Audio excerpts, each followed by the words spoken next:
Hello guys, मेरा नाम सचिन कुमार और बेटा अपना शुरू कर चुके हैं अपनी बायोलॉजी क्लास भजनपाल भाटी कॉलेज की ओर से। बेटा हम पढ़ रहे हैं principle of inheritance and variations.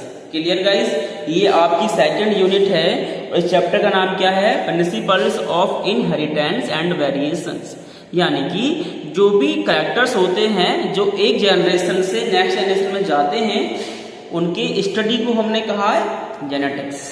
ठीक है, और जो वेरिएशंस होते हैं पेरेंट से प्रोजेनी में उनको हमने वेरिएशन बोला है।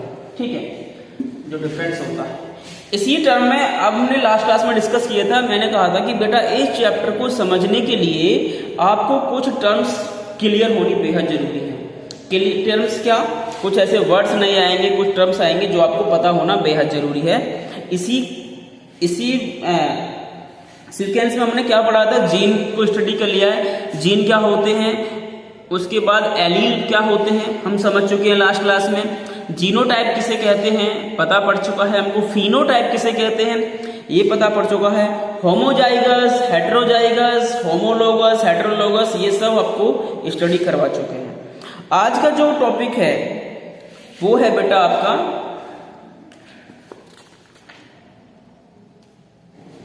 Dominant trait.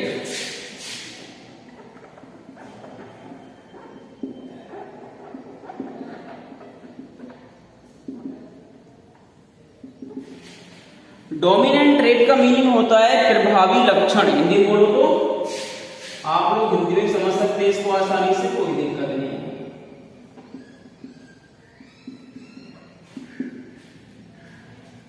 यानी कि हम कह रहे हैं हेटेरोजाइगस कंडीशन होने पर जो ट्रेट या जो एलील अपने आप को एक्सप्रेस कर सकता है वह आपका डोमिनेंट ट्रेट कहलाता है या डोमिनेंट ट्रेट होता है।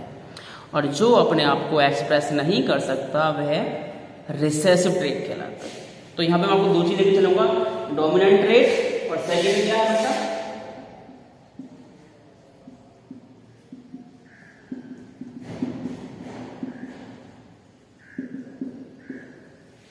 Recessive trait. इसका मीनिंग होता है अप्रभावी।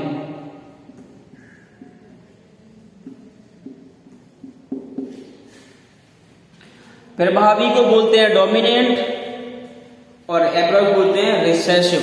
ठीक है बेटा, एक्चुअल में है क्या? हमने कहा अभी कि हेटेरोजाइगस कंडीशन होने पर जो एलील या जो ट्रेट अपने आप को एक्सप्रेस कर सकता है वह डोमिनेंट ट्रेट कहलाता है, और जो ट्रेट अपने आप को एक्सप्रेस नहीं कर पाता वह रिसेसिव ट्रेट कहलाता है। आपको दोनों डेफिनेशन से एक साथ पूछी जा सकती हैं या सिर्फ एक भी पूछी जा सकती है। मान लो आपसे पूछा व्हाट इज डोमिनेंट ट्रेट, तो आप क्या लिख लेंगे? In the F1 generation that type of allele which can express that is known as dominant trait. देखो हम कह रहे हैं हेटेरोजाइगस कंडीशन क्या होगी। देखो एक अगर मैं लिखूं capital T, this is homozygous, दोनों सेम है। होमोजाइगस कंडीशन है नहीं है? आपने लास्ट क्लास में देखा है दोनों एलील सेम है, तो क्या कंडीशन है बेटा? ये होमोजाइगस कंडीशन है। अगर मैं लिख दूं स्मॉल टी, ये भी आपकी होमोजाइगस कंडीशन है क्योंकि दोनों सेम है। लेकिन in the case capital T and small T, ये है आपकी हेटेरोजाइगस कंडीशन। हेटेरोजाइगस कंडीशन है। तो यही तो हम कह रहे हैं, हेटेरोजाइगस कंडीशन में जो भी एलील, जो भी ट्रेट, या तो ये या ये, कोई सा भी एक ट्रेट जो अपने आप को एक्सप्रेस कर सकता है वही डोमिनेंट ट्रेट कहलाता है। तो इसमें क्या है? देखो ये दोनों ही टी, बड़ा भी छोटा भी, कैपिटल भी स्मॉल भी, दोनों ही किसके हैं? दोनों ही एलील हैं हाइट के, लंबाई के हैं। ठीक है, तो लेकिन अगर जो F1 जनरेशन में जो चीज अपने आप को एक्सप्रेस करेगी वो होगी डोमिनेंट। मैं यहाँ पे एक एग्जांपल लेता हूँ, आपको बहुत इजी समझ में आ जाएगा बेटा। देखो मेंडल ने क्या किया था? मेंडल ने एक प्योर टॉल प्लांट लिया, तो कैपिटल टी होमोजाइगस कंडीशन है। ये कैसा? प्योर टॉल प्लांट है, पूरा लंबा पौधा है। इसके बीच में क्रॉस कराया किसके साथ? Small T. ये कैसा है? प्योर ड्वार्फ है। प्योर ड्वार्फ है कि नहीं? जबकि ये कैसा है बेटा? प्योर टॉल प्लांट है कि नहीं है? कोई दिक्कत किसी को यहां तक? ये होमोजाइगस, ये भी होमोजाइगस, ये प्योर टॉल प्लांट है, ये प्योर ड्वार्फ प्लांट है। दोनों के बीच में क्रॉस करा दिया। क्रॉस कैसे कराते हैं? देखो क्या आएगा नीचे निकल के, पहले को पहले से मिलाओ, पहले को दूसरे से मिला दो। कोई दिक्कत किसी को? अब दूसरे को लो, उसको पहले से मिलाओ और दूसरे को दूसरे से मिलाओ। कोई दिक्कत किसी को? कर सकते हैं ऐसा। इसे याद करने के लिए एक देहाती ट्रिक भी है हमारे पास। एक होता है 11, 12, 21, 22। 11, 12, 21, 22। इसमें क्या करना है? देखो 11 का मतलब क्या है? पहले को पहले से, तो पहला यहां से लिया और पहले से मिला दिया। क्लियर? दूसरे पहले को दूसरे से, पहला लिया और दूसरे से मिला दिया। कोई दिक्कत किसी को? अब नीचे आओ, दूसरे को पहले से मिलाना है बेटा, तो दूसरे को यहां से लेकर दूसरे को पहले से मिला दिया। कोई दिक्कत? अब लास्ट में दूसरे को दूसरे से, दूसरे को दूसरे से मिला दो। मिल गए? अब क्या आएगा? ऊपर से टी आ गया, यहां से स्मॉल टी आ गया। कोई दिक्कत? ऊपर से कैपिटल टी आ गया, यहां से स्मॉल टी आ गया। No problem. ऊपर से कैपिटल टी आ गया, यहां से स्मॉल टी आ गया। No problem. यहां से कैपिटल टी आ गया, यहां से स्मॉल टी आ गया। आ गए? अब ये जनरेशन आई है, ये कैसी है? फिलियल प्रोजेनी, मतलब इसको F1 जनरेशन कहते हैं। F1 जनरेशन कहते हैं बेटा। अब देखो, ये होमोजाइगस कंडीशन, ये homozygous condition, but F1 generation में सारी जो हैं ये हेटेरोजाइगस कंडीशंस हैं। तो ये क्या हुए? ये आपके हाइब्रिड प्लांट हैं। हाइब्रिड क्यों है? क्योंकि दोनों में हेटेरोजाइगस कंडीशन है। ये एलील टॉल का है और ये एलील ड्वार्फ का है। दोनों में क्या है? सब में हेटेरोजाइगस कंडीशन है। लेकिन ये एलील हाइट के तो हैं। ये चारों प्लांट देखो, ये लंबा था, ये ड्वार्फ था। ये प्लांट कैसे हैं लंबाई में? सारे लंबे हैं। सारे के सारे प्लांट या जो भी कोई लगा लो ऑर्गेनिज्म, ये सारे के सारे टॉल हैं। तो यहां पे क्या समझे? इस कंडीशन में टॉल वाला जो एलील है इसने अपने आप को एक्सप्रेस किया, मतलब टॉल वाले ट्रेट ने, टॉल वाले लक्षण ने अपने आप को एक्सप्रेस किया और सारे के सारे ही जो प्लांट हैं वो लंबे हुए, टॉल हुए। दैट मीन्स जो टॉल का जो एलील है, दिस इज डोमिनेंट ट्रेट। हालांकि इसके अंदर स्मॉल टी भी है और ये कैसा है? ड्वार्फ का है, लेकिन ड्वार्फ कोई हुआ ही नहीं। दैट मीन्स F1 जनरेशन में हेटेरोजाइगस कंडीशन के अंदर जो भी ट्रेट या एलील अपने आप को एक्सप्रेस नहीं कर पाता उसको कहते हैं रिसेसिव ट्रेट, और जो कर देता है उसे कहते हैं बेटा डोमिनेंट ट्रेट। समझ पाए मेरी बात को? मेंडल ने क्या किया था, और यही जो चीज है, देखो मेंडल के लॉज जो है ना वो मैं आपको पढ़ाऊंगा आगे जाके। तो पहला लॉ क्या है? लॉ ऑफ डोमिनेंट, और वो यही लॉ होता है। मेंडल ने ये कहा था कि जो ट्रेट अपने आप को F1 जनरेशन में एक्सप्रेस कर सकते हैं उनको हम डोमिनेंट ट्रेट कहते हैं। तो यहाँ पर F1 जनरेशन में सारे प्लांट्स लंबे हुए, दैट मीन्स डोमिनेंट ट्रेट या डोमिनेंट फैक्टर कौन सा हुआ? लंबाई का हुआ।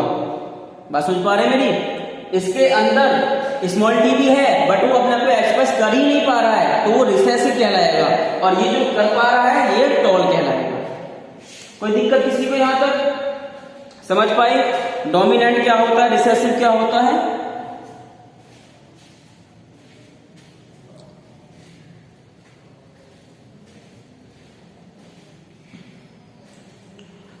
Clear guys?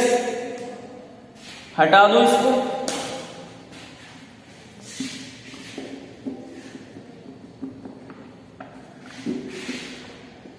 यहां पे ये आपके दो चीजें क्लियर हो चुकी हैं कि डोमिनेंट क्या होता है और रिसेसिव क्या होता है। आप चाहें तो इसको हिंदी के नाम से भी याद रख सकते हैं, क्योंकि हम सब लोग हिंदी में ज्यादा कंफर्टेबल महसूस करते हैं, क्योंकि हमारी जो आम बोलचाल भाषा है वो हिंदी है। तो प्रभावी और अप्रभावी को भी याद कर सकते हैं।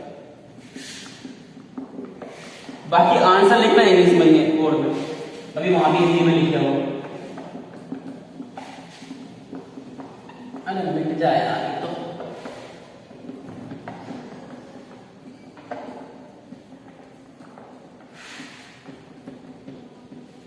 इंक बड़ी पक्की आ गई है तो हाथ दुखा देती है।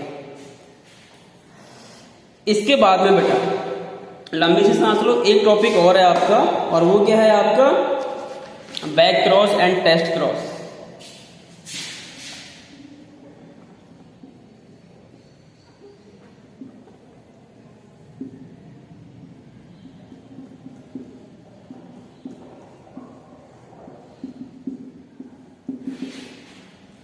बैक क्रॉस हो या टेस्ट क्रॉस हो बेटा, दोनों ही अल्ट्रा इंपॉर्टेंट टॉपिक्स हैं आपके।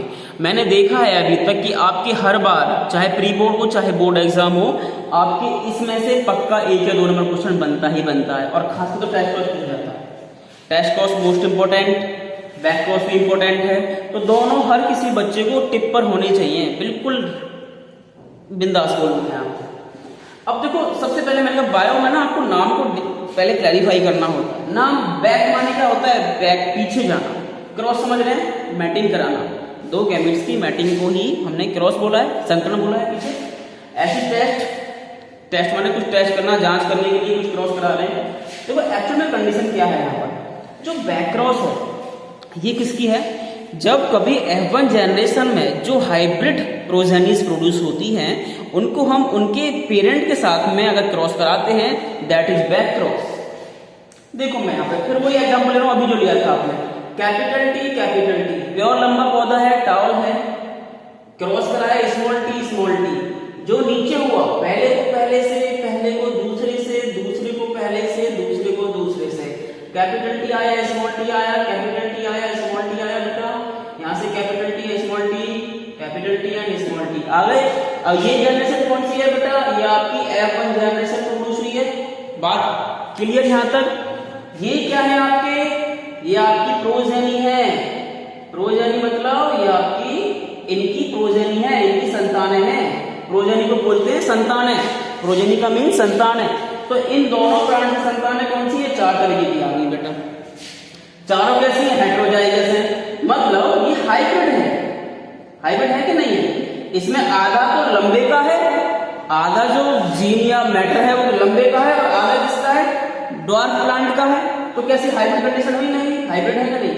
तो इसमें क्या है कि किसी भी हाइब्रिड प्रोजेनी का उसके पेरेंट के साथ क्रॉस, पेरेंट की हो गई ना, ये टॉल पेरेंट है, ये ड्वार्फ पेरेंट है, तो पेरेंट के साथ में क्रॉस कराना बैक क्रॉस कहलाया। बैक पूरा नहीं हो रहा है, आगे की बजाय इसे बैक करा दिया। जो भी हेटेरोजाइगस कंडीशन की प्रोजेनी प्रोड्यूस हुई है उनको हमने क्या करा दिया बेटा, उनके पेरेंट के साथ में, किसी पेरेंट के साथ में क्या करा दिया, क्रॉस करा दिया, दैट इज बैक क्रॉस। यहीं पे आपको क्लियर करना है टेस्ट क्रॉस क्या होता है। अगर हम किसी भी हेटेरोजाइगस या हाइब्रिड कंडीशन की प्रोजेनी को उसके रिसेसिव पेरेंट के साथ टेस्ट क्रॉस कराते हैं, देखना रिसेसिव वर्ड लिखना बेहद जरूरी, तो क्वेश्चन गलत हो जाएगा पूरा का पूरा। किसी को उठाओ इसमें से, किसी भी हाइब्रिड प्रोजेनी को उसके रिसेसिव है कि नहीं है, मैंने बताया कैपिटल तो डोमिनेंट है और ये रिसेसिव है, तो उसके रिसेसिव पेरेंट के साथ क्रॉस कराने को ही क्या कहते हैं बेटा, टेस्ट क्रॉस कहते हैं। कौन नहीं समझ पाया।